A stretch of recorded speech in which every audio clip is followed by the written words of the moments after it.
Porch, do you want one? No. Just wondering what you're eating. Okay. All right. So let's see. This is open for any questions. Grandma, what's your earliest childhood memory? Of You. Anything. You. What's Well, the first thing that you remember? when I was born, that was when Dad bought the house in Stillwater. And so when I came home from the hospital, that's where we were.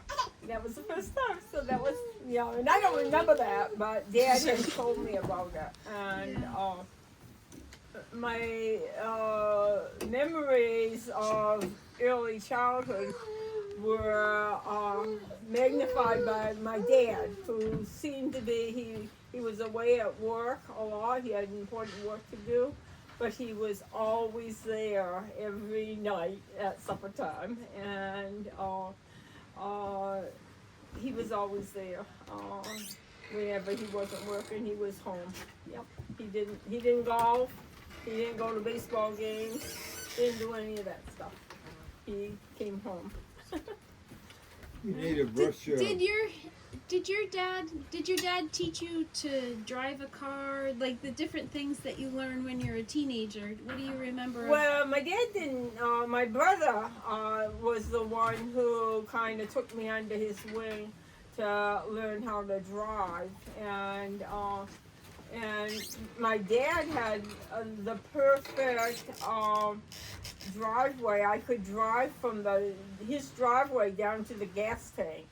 And the gas tank was really for his trucks and everything, but I always I could fill up the car, so could he, and we did. So we were fortunate for that, and it was just across the street. So. What was the car? Do you remember the car? Was it the Dad convertible? always had a Buick. He loved to have a Buick, and he loved convertibles, and he had a convertible all the time. And whenever he got home he didn't go out on the job in the convertible, but when he got home from work, he'd get in the convertible and said, "Let's go for a ride." Yeah. Yeah. Did he let you sit on the back like he did with us when we would go to the store? I don't think we ever did that as kids. Yeah. No, we didn't. As kids, this lawn was always a beautiful lawn like this. And we used to play croquet on it. And, everybody in the neighborhood, there was 2 people in the next camp over and 2 people in the camp beyond that over. And that's how we socialized. We played croquet, and then we also had over there a set of horseshoes, and so we could play horseshoes over there, and we did. And there was a dog that belonged next door. He was stupid. He was stupid, and so we used to say, "Here, Skippy." We'd get a big rock, we'd throw it in the water, and he'd go try to get it. He never did find it. Oh. We had it, if we wanted to get him out of our way, we'd say, "Skippy, go get it." He'd swim around for a while and then come back in, so I couldn't find it. So how old were you when Granddad bought this camp? Yeah, so Granddad bought this camp in about 1943, and I'll tell you the story. So you were about 5 years old. Yeah, I was about 5 years old. Okay. And he wanted it, because we used to go out, he used to take us up to Morgan's Beach, you know where Morgan's Beach is, and to go swimming. So Dad was in the car one day and just kind of driving around looking to see if any for sale signs were up. This was a hunting and fishing lodge, and men would come and do their fishing and then come in here and sleep and eat. And but the woman who inherited it wanted to sell it because she wasn't into hunting and fishing. And so Dad asked her if it was available to buy, and she said yes. And he said, how much? And she told him how much she expected to get out of it. And he said, I got to think about it for a minute. So he got back in his car. He said he drove up to the local grocery store, which is just about At the corner? a 16th of a mile away. He said, he turned around and he says, yeah, I thought about it and I'll buy it. And so that began a whole series of wonderful, wonderful times here at the lake. And my dad at the time, in the 1940s, because World War II was in effect, and I think the thinking was that if we were going to get bombed, it was going to come through Maine down to wherever, but Holton and Limestone, and so they built airports and airstrips, and Dad got the bid for that, and so he spent a lot of time up in Holton and Limestone building airports for the warplanes during World War II.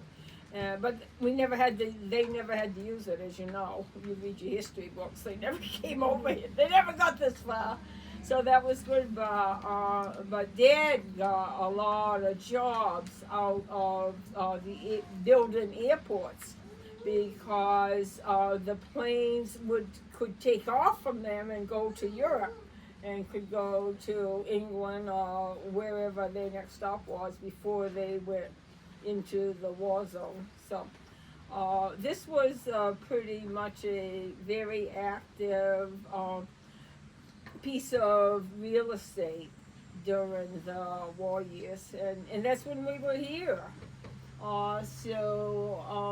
Dad, we used to have a road that went right in front of us, and there was a woman who, Dr. Bridges and his wife owned the camp where Granddad is now, and she had a tendency to drink more than she should, and he was afraid that we'd run out the door, and so he asked the town if he could build the road out back of our camp, and they said, sure, go ahead. Don't send the bill to us. And he didn't have to, of course, because that's what he did. He built roads. And so that's when the road out back came into being. But it used to be right out in front. And we were supposed to look both ways, but we didn't always do that. And, yeah. So. Wow. I wanted to hear a little bit about what school was like for you growing up. What was school like? It was awful. I was a very timid little girl, and I studied a lot, and because I was so timid, and my mother was very sick, and that kind of contributed to my anxiety level. And so when I went to school, they knew that they needed to treat me with delicate hands because I cried easy. So, but you'd understand that. So, but I had wonderful school years. The teachers, the school was about from here over to the next camp, and so I could walk. I didn't have to get on a bus to go to school, and the teachers there were very, very, very nice, and really, I had an excellent younger years, really. But my mother was very, very, very sick, and nobody knew what was, how to cure it. And so that affected me a lot. I studied. The way I got out of it was I studied quite badly, so that helped me a little bit because they didn't ask me to say things in school. They never asked. They asked me to be in a play one time, and I was supposed to be a fairy, and I was supposed to float around, and I didn't have to say anything. I just had to float around like a fairy would float. They never gave me a speaking part because they didn't want to hear me stutter. But it sounds like you had kind teachers, and those kind teachers maybe had a positive influence on you to decide to become a teacher yourself? We had no, that wasn't it. We had wonderful teachers, really, really great teachers. But I think my inspiration to teach was that's what women did. They either were teachers or nurses. And I knew I didn't want to be a nurse, so I went into teaching. So it's not as admirable as following somebody's lead. But I did have wonderful teachers. I did. Yeah, but And still. Miss Cunningham was my kindergarten teacher. And she was one of the nicest people you'll ever meet in this whole wide world. She just, just kind and generous. She used to put me in charge of some of the kids who needed help because she knew I could help them, but I didn't have to talk, and I just had to help them. So how I feel like you've told me how you got over the stuttering. It was hard to get over because, well, without going into any detail, my mother was very sick, and my response to that was I stuttered. And I stuttered all through high school, and the teachers wouldn't call on me because it took me too long to say something. I'd raise my hand, but they wouldn't call me because they knew I knew it. And I stuttered up until the time I went to college. In fact, they noticed it in college, and they recommended that I see a speech therapist, which I did. But at that point, they began to understand that stuttering isn't usually an organic problem. It's more an emotional problem. Right. So they helped you in college. That's when you received the. They identified me, but overcome. I didn't go to anyone for speech. No. Yeah. But they identified that don't ask her to speak in class because it's difficult for her. But you worked on But it. somehow you got over it. I know, I 'cause you wouldn't- don't do I it. don't stutter anymore. No. Well, see, I moved away, and so I wasn't around the Everyday health stress. issues that my mom had, and got better. Yeah. And probably I matured a little bit. Yeah. Yeah. I don't know. But who was it? John Glenn's wife stuttered. Even as an adult, and they tried to help. I think they did help her, but I don't know how they helped her. They identified me, but they never really worked on me, except to tell me to stay in places where I felt comfortable and calm. Grandma, Grandma, You have to talk louder. Grandma, you have mostly a female audience here. Have you noticed that? I noticed that. How was your experience growing up as a girl different than ours right now? Good question. How was it growing up as a girl? Yeah. Different from how we're growing growing up. Oh my God. I had a wonderful, I was surrounded by wonderful people. I was never surrounded by anyone who would be a bad influence on me. And the mothers and fathers liked me because they knew who my mother and father were. My father, my mother was very sick, and so they didn't, they didn't have much public response with my mother because she couldn't go out and socialize. Because by the time I was born, probably Jim, my brother, is a year older than I am. So, yeah, she had her hands full. She had 4 kids. Yeah, but they were all wonderful kids. There was not a one that had a problem in the family. So, Who was lucky. Who was Auntie?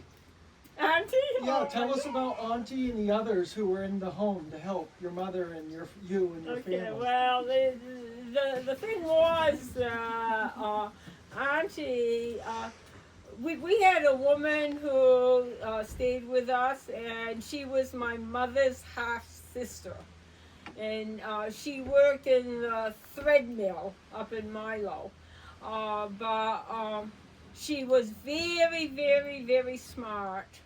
but she didn't, go beyond the high school. But she came to live with us, and she became especially for my brother and me. By the time Marvy came along 10 years later, she wasn't quite as able to do a lot of helping things. But for Jim and me, we adored her, and she was a lifesaver for our family. One of the things, she was very smart, but you wouldn't know it just by talking with her.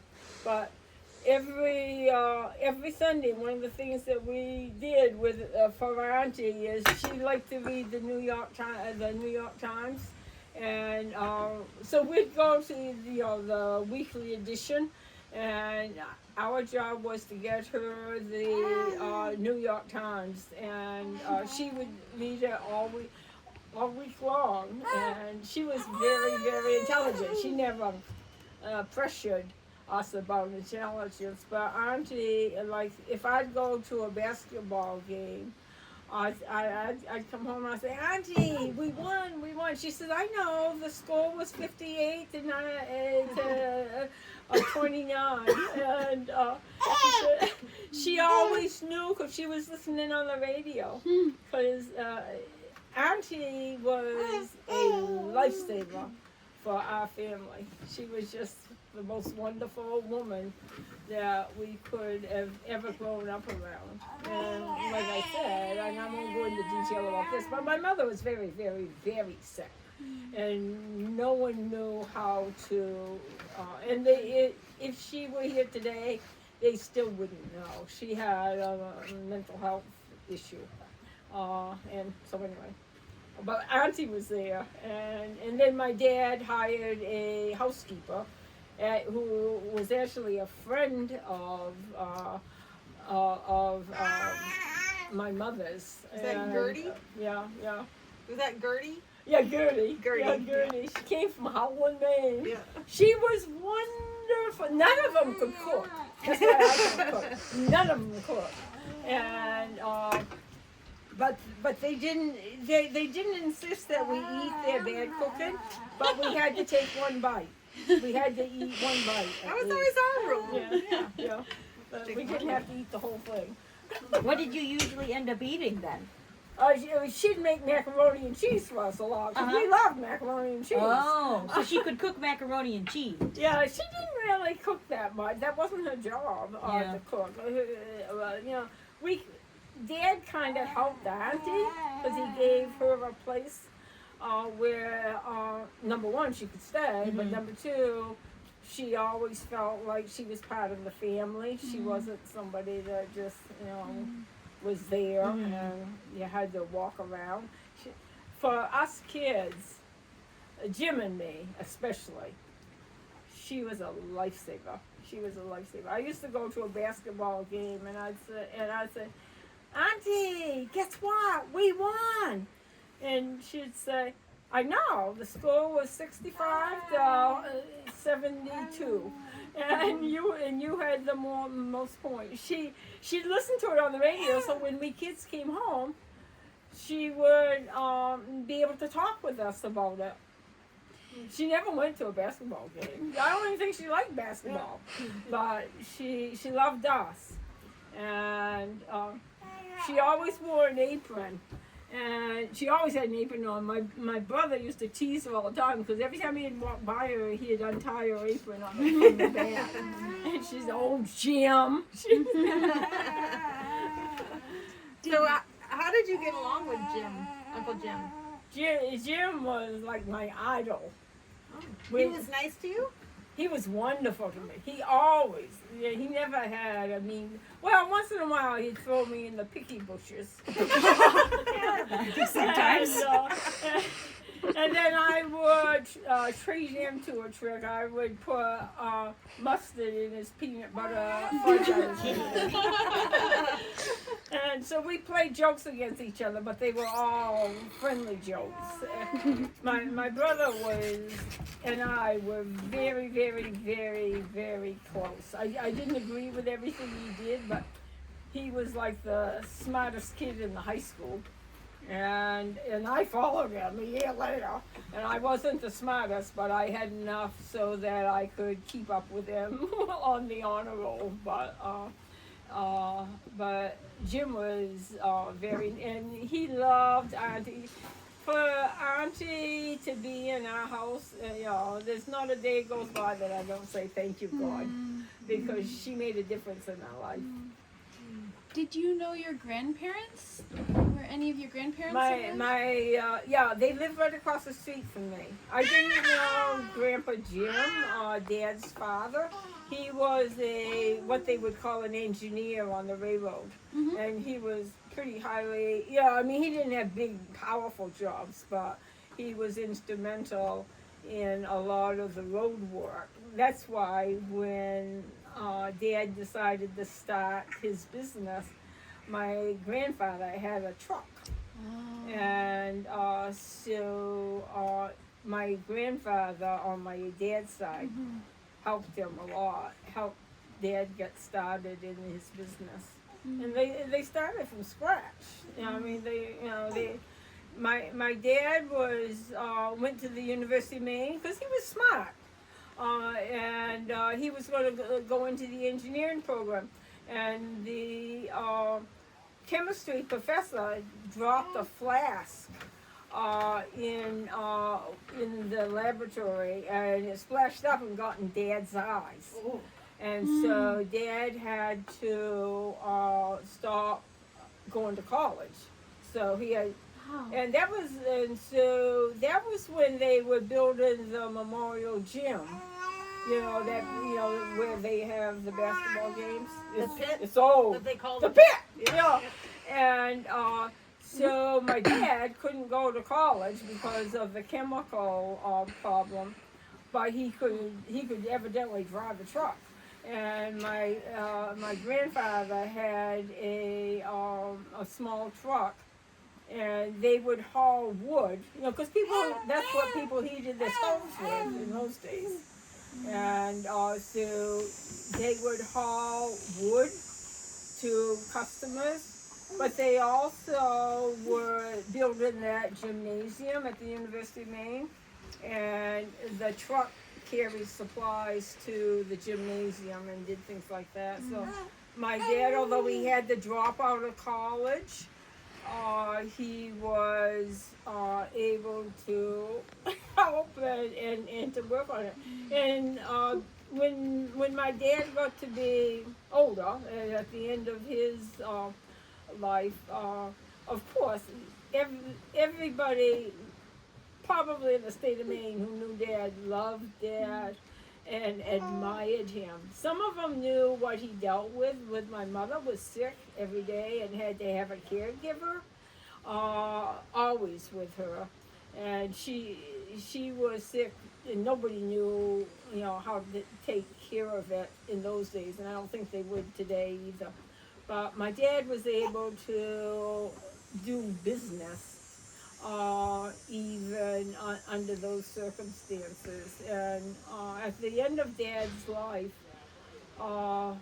when he got to be like 95 or so, they gave him they honored him so many times at the University of Maine. I mean, his pictures all over the University of Maine in the engineering department, because they admired his ability and his work ethic and what he did. And they gave him an honorary doctorate degree. And he passed away just before. He passed away in April, and the degree was awarded in June. But he knew he was getting it. He didn't care. But that's not what Dad got every kind of award that you could possibly give. I mean, I know you all know that. But I grew up with it, and I was so proud of Dad, because like at the junior high school in Old Town, Dad bought the land so that they could build a new high school and put it on it, and he wanted it named after Ralph's father. Dad and Ralph were like that. Ralph was wonderful to Dad, And Ralph's father used to be the superintendent of schools. And Ralph, was he married to your Nita, sister at that point? Yeah, Yeah. Yeah. They got married right after college, right? Or- right after college. Right after yeah. college, Ralph graduated from West Point, and Nita went to Cornell because Cornell was close to West Point, and she wanted to be able to see Ralph, and Ralph wanted to be able to see her. They had the most wonderful, wonderful, wonderful relationship, and forever. And they had both gone to high school together. Yeah, he was 1 year ahead of her. Okay. And she was on it in 1,000 ways, and so wasn't he. And he went to West Point, and she got into Cornell after that. And Dad used to take us over to West Point to see him a lot. But my mother was very, very, very sick, but she could ride in a car, and so we were always together. My dad was absolutely wonderful. My mother would have been in an institution, really early on, but Dad took care. Had somebody come in and take care of her. That was a big job, but he also was being successful in his business too, and he was admired, as you know, for his honesty, his integrity, his intelligence. He's just probably the most wonderful man outside of, he just. So I didn't mean to interrupt because you were starting to talk about how Granddad and Uncle Ralph worked together and were good friends. Yeah. And so when Ralph graduated from West Point, Ralph's father was a superintendent of schools, and in Old Town, and of course he was one of the people who admired. But when he got through being superintendent of schools, he didn't have a job, and so Dad had little makeshift jobs that he needed help with around the house.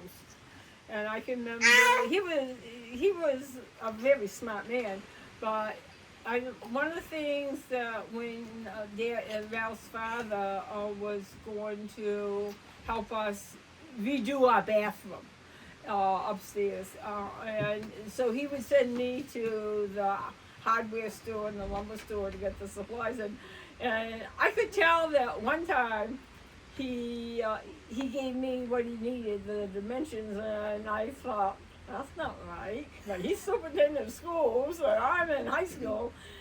He's probably right, and I'm probably wrong. So I got what he asked for, and when I went back, because it didn't fit. So, anyway, but yeah, I know you all know Dad. You've met Dad, but Dad is just everybody who ever knew him loved him for who he was and the example he set for the world if they wanted to take advantage of it. So what about your sisters? So you had Anita and Jenny and Marvia. Yeah. And what was your relationship like with them? Yeah. Nita was absolutely, some of you know Nita. She was absolutely wonderful. She just was one of the kindest, nicest people in the whole wide world. And she cared. And she took, that was the thing that she loved to do, is take care of people. And she did. She did, every family. If anybody was having any kind of trouble at all, she's baking and taking things. But she and Ralph together were just kind of like an outstanding couple. They were like a power couple. Yeah. Loved, but she loved to be at West Point. When Marvia was born, Dad wanted to get us kids out of the house, so he sent Jim to Camp Jordan. Then he sent me to another Tanglewood, and he asked me to go as a counselor. Not for me, but I mean to be at the same camp. And my brother went to Camp Jordan. He did not like it. But one of the things you had to do when you went to these little camps, you had to write home, and supposedly you're telling your mother and father what a wonderful time you were having. You loved swimming, and Jim wrote a postcard to Dad. He said, "I don't like it here very much. Come get me." So do you remember where Aunt Ginny went? She didn't go to camp. Oh, okay. No, and Ginny decided she wanted to be a nurse, but she went to the University of Maine, and Ginny was very, very smart, but it was difficult for her to work in a Prussian society, so yeah, like it would be for a lot of us. So And then Aunt Marvia was born 10 years Yeah. after you, right? yeah. So did you guys take care of her? And Yeah, well, by the time, because my dad always had caregivers for us kids because my mother was sick and couldn't do it.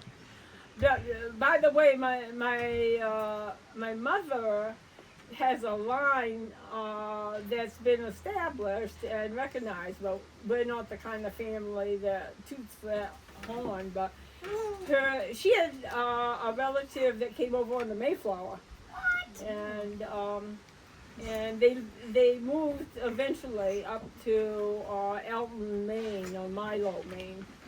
My mother was from Milo, Maine. Yeah, and so yeah. and they were the sea captains? They were seeking on my dad's side. My dad had a lot of relatives down in Searsport. And that's right on the coast of Maine, and that's where they build ships and everything. And it's kind of interesting the way it played out. I'm skipping around here, but my dad's family owned a lot of land up in Alton, and Alton even today is nothing. Nobody wants to live in Alton, and and it was hills and some lowlands. So Dad never liked to be a farmer. He didn't like to grow things. And he said, so when they were dividing up the land, he says, "I'll take the hills." And because you couldn't do anything on the hills. But as we all know today, there's gravel in those hills. And that has supplied an income to us girls because we couldn't go out on the construction jobs. But that gave us an income from the what we call the pit, it's kind of not magical, but it was thorough. And Dad, as you all know, because you knew him, was probably one of the nicest men that has ever traveled the earth, and intelligent. Yeah, and intelligent. But he never pushed his intelligence. He was just quietly smart, and he knew what to do in whatever bad. But not only intellectually, but emotionally. I mean, my mother was severely sick, and he was always there. He was always there for her. He was always there for his family. That's the kind of person he was. The kids know that. So now he took you out on the job sites sometimes, right? Yeah, I think he probably thought that maybe I would get the bug, but I never did. And I ended up being a home ec major. But he was proud of us because we were all always on the honor roll and things like that. But so whatever we chose to do, we were good at it. But I don't think I would have been. None of us girls would have been good at construction work. But we all worked in the business, in the office. I mean, I used to write out checks in those days. You wrote the checks by hand, and that was always my summer job, to balance the budget or to write checks or do things like that. Yeah. I remember you telling a story about Granddad taking you and Uncle Jim down to Searsport to see your relatives down there. Yeah. My dad had ties down in Searsport. We had an old maid aunt who never married, obviously, but she wasn't a person that people came to visit. She was very strict and very stern. But Dad would take us down to Searsport to see her because she was all alone. And he made an opportunity to go down, but Dad, she had a brother who lived up in Elton, which is where Dad lived, Uncle Bob. But they used to go down to Searsport and visit with her a lot. She was a very smart lady, but she wasn't very much fun to be around. She was kind of old maidish, which she was, and you'd think she was a teacher, she might be nice, but she was pretty strict. Can you tell us the story about when you finished at UConn and you moved back here and you were living on the coast for that year? Can you tell us the story about the person you lived with? I remember. Didn't you live with a fisherman? Yeah. Well, when I came back after I graduated from college, I got a job as a home ec teacher at Southwest Harbor, and the principal's daughter was getting married the next year, and so he wanted me to. He knew I was a home ec teacher. I should be able to sew. That wasn't, my high quality skill, but I could do it. But I went to Southwest Harbor and I roomed with a girl from Belfast, Maine, and she was a science teacher. And she and I lived with a lobsterman, and he'd bring home lobsters for supper every night. And Not bad. and Not bad. we had wonderful people. That was the first place where people out of college would go because they didn't mind being out in the world, because it was kind of isolated down there. But we had a wonderful year of teaching, and they're lifelong friends. I'm still in touch with them, and it's kind of special. Yeah. And then from there, And what? and then from living in Maine, tell us about where you moved to. We moved a lot of places, and I knew that I was going to get married in January. So I knew that I was only going to be there for 1 year. Hi, Lori! Hey, How are you? Laura. Videos, and I'm hearing a story about Uncle Jim and you and when you're getting married, so I'm going to eavesdrop. Yeah, and tell us We were the talking stories. about your wonderful mother, too. And when she went to Cornell to be near your dad for West Point. Yeah, it was such a magical time. And Dad, I was telling him how much Dad loved your dad. Your dad was helpful. Yeah, your dad, because he loved Nita, because Nita helped him a lot. But he loved your dad. Your dad was so helpful He to was him. so good to my dad. Yeah, He well, had loved all him. those opportunities. Yeah, That great yeah. dad. Well, Dad was good to everybody. He was. And when your grandfather, he was superintendent of schools. Yeah. And he got through that job, but he wasn't through a working job. So Dad hired him to remodel our bathroom.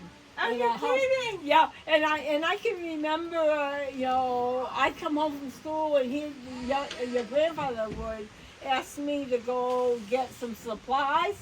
And sometimes I checked and sometimes I didn't, but one time I happened to check the mathematical compositions, and I knew it was, I figured it was wrong.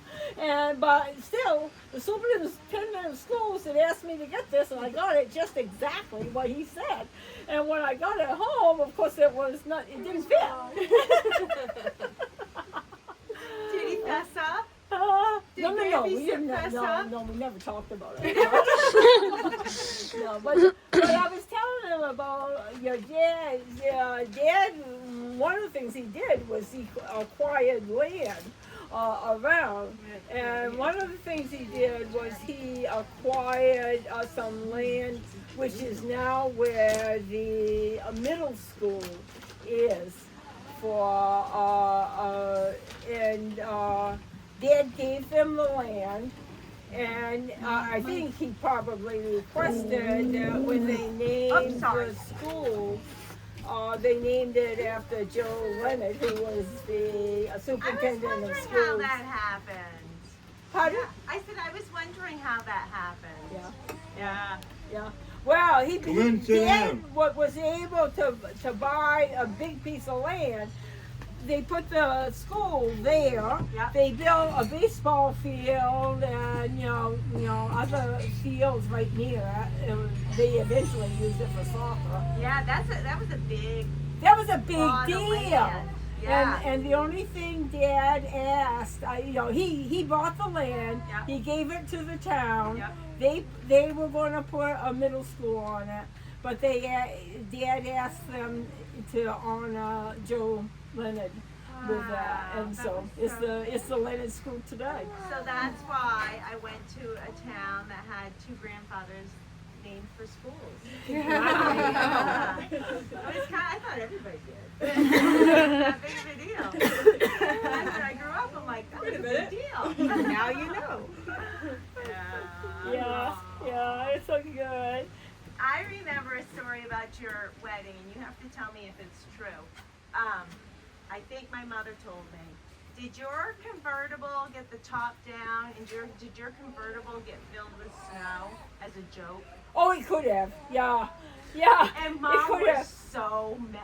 She's like, I was so mad when I found out they did that. I was right out there. That's something that we would do.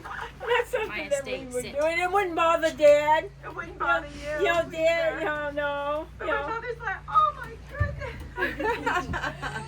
When you think about Dad, he was building that business. Yeah.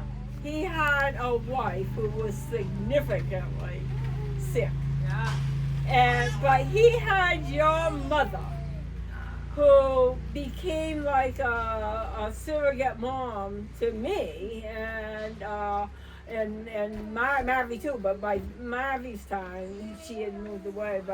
But your mom was But you know what my absolutely mom- instrumental. You know what And my mom always said is that Granddad made it clear to her that was not her responsibility. If she wanted to do anything, that was fine, but that wasn't her job. And she said that just took a huge weight off her shoulders, and I was so thankful to him because I loved my siblings, but I wasn't old enough to really know what I was doing. Yeah. Yeah. Dad, for the most part, got wonderful help for my mother. Yeah. Angela and Carver lived over here in Howland. And that was and- Gertie's and- mother-in-law, right? Yeah. Is that Gertie's mother-in-law? Yeah, and they lived in Howland, which is nowhere. Yeah. But she came down to work with Mom, and every Friday night she had a doctor friend in Bangor. I mean, she's from Howland, Maine, and most doctors wouldn't pick a girl from Howland, Maine. But she had a male friend that would come and visit. And she'd go out every Friday night, and because my dad didn't work on the weekends, Right. so he took care of my mom. And but Oh my gosh, that's too funny. I did not know that. I hear it's Yeah. Oh my. isn't she? Haley. Oh my goodness. Look at those eyes. She is beautiful. Oh, And Laurie, guess where she was this morning about 5:30, 6 o'clock? not in the lake. She was on the dock. He's got a wonderful picture of her on the dock. You were up, ready to party. Were you there all by yourself? Or did you Here, let me take some fireworks. Get a video of everybody else. Were you running earlier? No. No, that wasn't you. Good job. Somebody was out running. No, John maybe. Fit, and I was like, I wonder if that's one of the. Freeburg extended Freeburg plan. I'm so glad to see you, Laurie. To you, and happy belated birthday, Earl. I got to experience it through the video that I think Beth or Sonia posted. Oh Yeah. my gosh, it was so awesome. Oh, I haven't seen it yet. I can't wait to see it. Oh, listen, I was here. perfect. And then the picture of all of you. Like, did you have a photographer here? No. Perfect. I was like, how did they do that? It was awesome. Sonia, you can imagine. Who took it then? We just set the camera up and Self-timer. timer. So smart. I still don't know how to do that. Well, if you Kent, actually, we'll see you in a little bit. I'll bring down those plates and stuff. But Kent rolled in at like 5:15 this morning. Oh, good. Oh, he did? He did with little FJ and Shelby. So I got to play with FJ while they went to bed. So oh my God, I Aww. had the best morning. Can't wait to see I them. didn't know they were here already. That's beautiful. Well, when they heard about Sonia getting stuff together, they wanted to try to make it. So they did. Yay! I can't wait to see We them. can't wait to see you. All right, we'll see you in a little Yeah. bit. Yeah. All right. Bye, Lori. Thanks for letting me butt in. That was awesome. Grandma, I have a question for you. You have to speak up. Okay. What's one of your favorite memories from college? And who are some of your best friends? How did you meet your Oh my closest gosh, friends I in still college? communicate with my best friends. And I have about 5 people that when I went to Yukon, I prayed. It takes about 9 hours to get there from Bangor, Maine, down to Stores, Connecticut. I prayed the whole way down that I would get a good roommate. And the roommate I got was wonderful. Absolutely, just a lovely, and I still am friends with her today. And she, we write and we used to visit, but we don't visit anymore. But so I still stay in touch with her, and it was a magical. But because I talk funny. And they all say, oh, when I go visit somebody, if I go even to somebody's roommate, they'll say, oh, here comes that girl who talks funny, and because I had a Maine accent, and they love to hear me talk. Because I didn't know I had a Maine accent. I just talked the way I always talk, but they always said I talk funny, so I knew I did. So, and I tried to correct it, but I didn't do a very good job. Yeah. Weren't you in a sorority? I was in a sorority. I was the first year, because I was new. The first year, they asked me from the dorm. The dorm has to send somebody for when they have Queen's contest or things like that. So anyway, there was a occasion, a military ball that ROTC was having a dance, and the governor from Connecticut was going to be there. But anyway, so there were about 10 of us, young women, were interviewed at a location, and out of those 10, they chose me to be queen of the military, and that set me up for 4 years. That people would remember that I was the queen of the military You're ball. no longer the girl who talked funny, but you're the queen of the military ball. But also, I was people knew me. You know how big Yukon is. You know how the fraternities will have scavenger hunts. Oh boy. They would, one of the items on the scavenger hunt was a group of hairs, a clipping from Krista Weber, a sergeant at that time. And so they would come with their scissors and cut a piece of my hair and take it back to their fraternity. How much hair did you have left? She used to have hair down to here. No, they didn't take much, but come close to hand. And you let them include Yeah, the I sergeant. would. Yes, you would. Well, did you know that they would be coming to cut your hair? No. No. Hey, can I just cut your hair? Sure. Yeah. And don't you have a big trophy from that? Yeah. Is it still at the other camp? It's in the closet at the other camp. It's a Oh my gosh. What? Yeah, I have 2 trophies. Well, by that time, that was my freshman year. So every time they had a queen contest, I was one of the people that showed up, and sometimes I ended up in the final 10. Sometimes.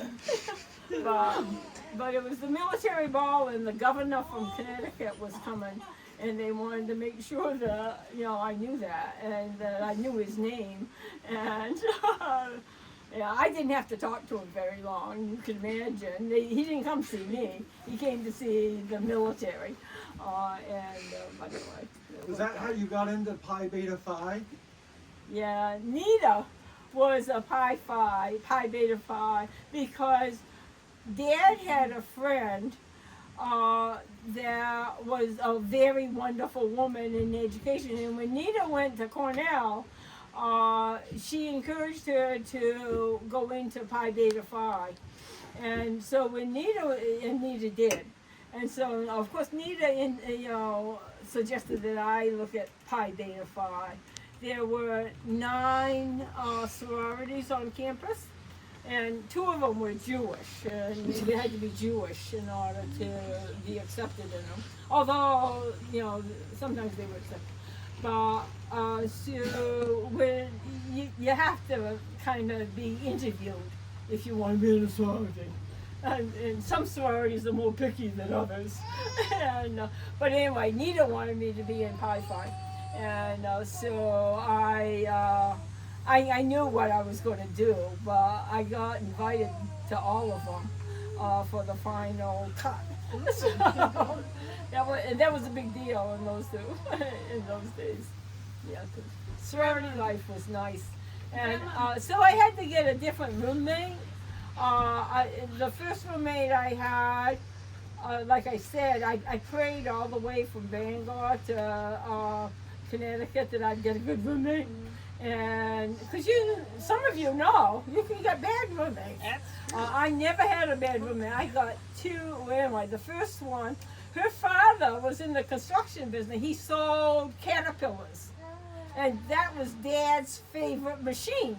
Still is. The company has all sorts of caterpillars all over because they are good equipment. And so that was my roommate, and she was nice. She went to the same church I went to. She sang in the choir, and she was a nice. She didn't have any vices. She was just wonderful. But then I decided to join a sorority, and so then I prayed again. But then I was with a select group of people when I'm in the sorority. I had the most wonderful roommate. She's just a sweetheart, and we've been friends. We still, I still communicate with both of them. Yeah, at Christmas time. Yeah. What are their names? Huh? What are their names? What were your roommates' names? Sue. Yeah, Sue Browning was my last roommate. I had her for 2 years while I was at sorority. The first one, her name was Penny. And I was lucky because she was one of these kind of a choir girl, she wasn't ultra religious, but she liked to sing in the choir, and she was religious. And so I was lucky, but I only lived with her for a year, and then I moved into the sorority. And my roommate there was wonderful, and I still am good friends with her. And I don't see her very often, but when I travel, I used to travel to Connecticut a bit, and we would always get together. It was really great. I was lucky. Grandma, who did you vote for in your first eleation? Who did I vote for? In your first election. Your first presidential Oh, election. I thought you said last. Well, I want to tell you, there was a big controversy about Trump. in this last election. Yeah. And I never vote Democratic, but I did this time. Yeah. We're proud of you. Yeah. Who did you vote for in your first presidential election when you could? When you turned like 18. That's good. I don't know. Let me see who. Well, I always Was voted that for like- the Republican. Was that because like I grew up FDR? no. Because the Republicans tended to be the business people, and they provided help and assistance and food to everybody and jobs. And so Dad was always a Republican. He wasn't strong. If he was sitting here with you, he wouldn't talk about it, you know. But you always knew that because they were business people and they helped the business people. And he was in business. And he wanted to help them. Yeah. Yeah. She doesn't remember. Yeah. Whoever was Republican candidate is who she voted for. In your first election when you turned 18. Even Eisenhower. In my first election, Eisenhower. When did you graduate from high school? What year? 56, and I 56? graduated from college in 60. So around about 60, yeah, I think maybe Eisenhower was one of the first ones, because, I mean, you were on safe ground voting for him. I mean, he was like pure gold. I mean, we were lucky when Eisenhower became president. I mean, I think. And I think most people did. He was just a good person, a good, strong person. And he helped the business people because it was Eisenhower who said, I think we ought to have a transportation system that would carry us from one coast to the other coast. Well, it's taken a long time to do that, but it's given a lot of contractors jobs to build roads. So people could get to the hospital if they needed to, or could get to see Grandma in Chicago if they wanted to. And so Dad was very strong business person. And whoever was running for, I don't think he ever voted Democratic. Because they weren't for the business so much, they were more for unions. Yeah. There was a time in Dad's company. Dad had a wonderful company, and the people who worked with him, they loved him as well as the work that he provided. But at one point in time, and I think it was somebody I knew, was head of the CIO and the union, and they decided they wanted to unionize Dad's company. I was in high school about this time, and Dad was very much against unions. He provided, obviously, their company's still available, extremely good working conditions and pay for the work that people did. I mean, it wasn't elaborate, but it was always at the top. And so the union came in, and they did awful things to Dad's equipment. They would put gravel in the gas tanks of the trucks. They would put beer in the gas tanks of some of the equipment. You know, they did very dirty things. But in the end, when the vote came, the people in the company voted like 95% to no unions. And they aren't union today. Wow. They don't need to be union because they're treated well. And they knew it. And Dad was very, I think most of you kids know him, the young kids don't, but Dad was very much admired by everyone who knew him, but respected by all of even the political people, and he went to church every Sunday, and Protestant churches, but the Catholics were very strong in Oldham. but they always invited him to either speak or join them, or they would honor him as being exemplary. Dad, to know Dad, and some of you do, he probably was the most honorable person that you'll ever meet. He just was honorable. And he took care of my mother, who was very, very, very sick. And the doctors didn't know how to treat her, and they wouldn't know today either.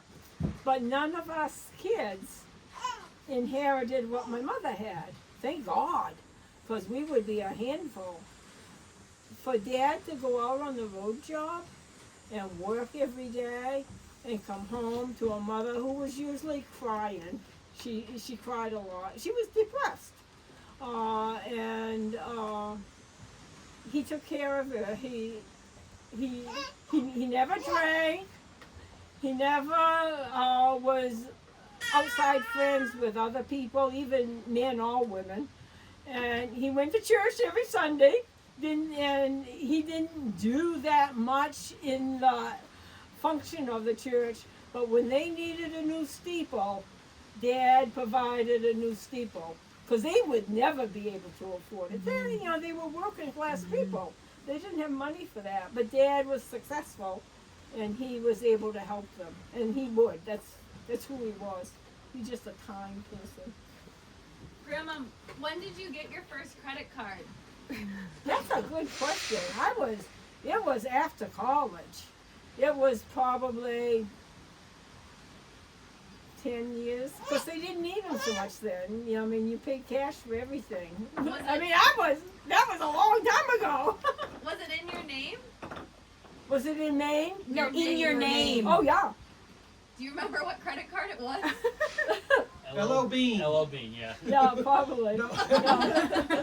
The name was close to Weberg, and a lot of times it still is close to Weberg. In fact, my L.O. Bean card is still close to Weberg.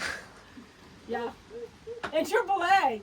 You want to hear about when I got my, people will look at my card and they'll say, oh my goodness! You've had this card for 75 years! And I said, yep. I said, that's when my oldest son got his license. And I knew that I had no idea how to help him. And I knew I would have to call somebody else to help him. And so I've had it ever since Sven got his license. Did you ever need to call anyone? Yeah, For any of your kids when they were driving? AAA? Mostly for me. Oh. Yeah. No, I never. I don't know if they go for my kids. But it was in my name. But it helped me a lot. Yeah. So can you tell about the time you had to help Nils when his car stopped working in high school? You tell it, Nils.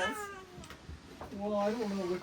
There are so many times. I was thinking of the time late at night in the dark, and you had broken down, and somehow you had knocked on someone's door to use their phone and told Grandmom that you needed someone to come get you because your car had broken down, but you didn't really know where you were, and so Grandmom drove all night on all the back roads. Oh, that was when he was in high school. Yeah. He had taken a girl home, and she lived out in the Willy Wags. The Willy Wags? Yeah, she lived way out in the Willy Wags. He had no idea where he was, and I just knew that the girl lived far away, and so I got in my car.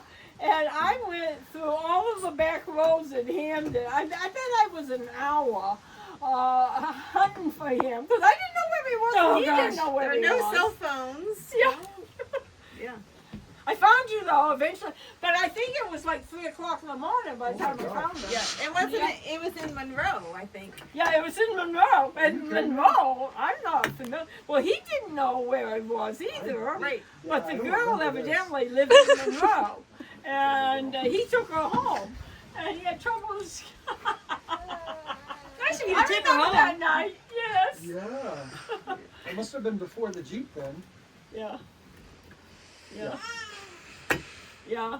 I'm not specific, but I knew you were in trouble. Yeah. It was much before the Jeep. Yeah. It was, it was in high school. Yeah. Yeah. When did you get the Jeep? In 1988. Yeah. Yeah. Yep. Yeah. Yep. I was working in construction in VZ. Yep. I remember we got it down on Hogan Road. Yeah. Yep. That was only 4 years before Molly was born. Wow. Okay. I still have the Jeep too. But Yeah, he still has that Jeep. Yep. Yes, and he still rides it. He takes you to. He does, yeah. Sometimes. Not to school, but to the beach, yeah. Yeah. She knows how to drive. Well, Yeah. Yeah, but I've seen him. No. He has a special touch with the Jeep. I can only do it in special He loves that circumstances. He He does. loved it. When he found that does. Jeep, you know, it was like a best friend forever.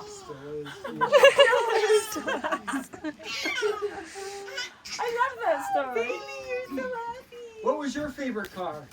My favorite car, Dad's favorite car, Yours was too. always the Yep. convertible. Yep. Dad liked to have a convertible, and so he always had a convertible, and he thought that I would like a convertible, and but you know, I didn't know. My senior year in college, Dad provided me with a Ford Galaxy. That was a big deal to be in college with a new car, and you had your own parking space, and that was a huge deal. Most of my friends who lived in Connecticut, you know, they had to take the bus home, but I got in my car and drove to Maine for 8 hours. Yeah. When you had my dad, were you still teaching, or had you stopped teaching? When Sven was born. Yeah. No, I wasn't teaching then, but I was substituting. He was born in Biloxi, Mississippi. I know. Yeah. I was a substitute teacher, and if you're down in Mississippi, you don't teach when you're pregnant. No, because people don't do that. Yeah, and so once I needed to wear expanded clothes, I had to stop teaching. Fair. Yeah. When did you go back to teaching? After he was born, or did you wait until? No, I didn't really work until the kids were like in, I don't know, I was going to say grammar school, but I think it's more like middle school. Yeah, because, you know, they needed full time. Well, by that time there were 4 of them. Yeah. How wonderful was that? Yeah. So then Eric was born. Where was Eric born? Eric was born, let me think, Nils he was in Michigan? born in Northampton, Massachusetts. Sven was born at Keesler Air Force Base in Biloxi, Mississippi. Yeah. And Wasn't Eric born in Michigan? that's right. Wait a minute. Where were you born, Sonia? I was born in Norwich, Connecticut. I thought Eric And was that's Michigan. it. And I think Eric was born in Norwich. Oh. I don't think because Sven was the only one born on the Air Force Base. Did you live in Michigan at some point? Is it Detroit? Norwich, Connecticut. Norwich. That's where I was born. Yeah, Yeah. that's where we lived. Right. Yeah. That was a wonderful town to live in. Yeah. Yeah, your Wait, dad so- worked at the Y and the town and he was in JC's. He was very much into community service and doing nice things and everybody loved him. And some people didn't, but the ones who loved him really loved him. And when we were leaving Connecticut to go to up in Michigan, they had a big party. He was in the JCs, and they had a big party for us. And they had a big sign that said "Chitty Chitty Bang Bang." Yeah. And then at that time, that was popular song. I can't remember what it was, but anyway, Chitty Chitty Band Maid. I was Chitty Chitty. I still have the sign. Oh, really? Yeah, yeah. And he went up to Detroit, and he didn't like it up in Detroit. He went, and they loved him, and he went with a friend that he knew down in Rhode Island, but he wanted out after a year, and so we came back to New England, Northampton. Yeah. I had that out of order, I think. All right. That's it. Yeah. I think it's a good time to take a break. Thank you. Yeah, thanks for Yay! Thank you. We love hearing about your stories. Thank you for caring. And if anyone has any other questions, just send them to me or write them down and I'll get the answer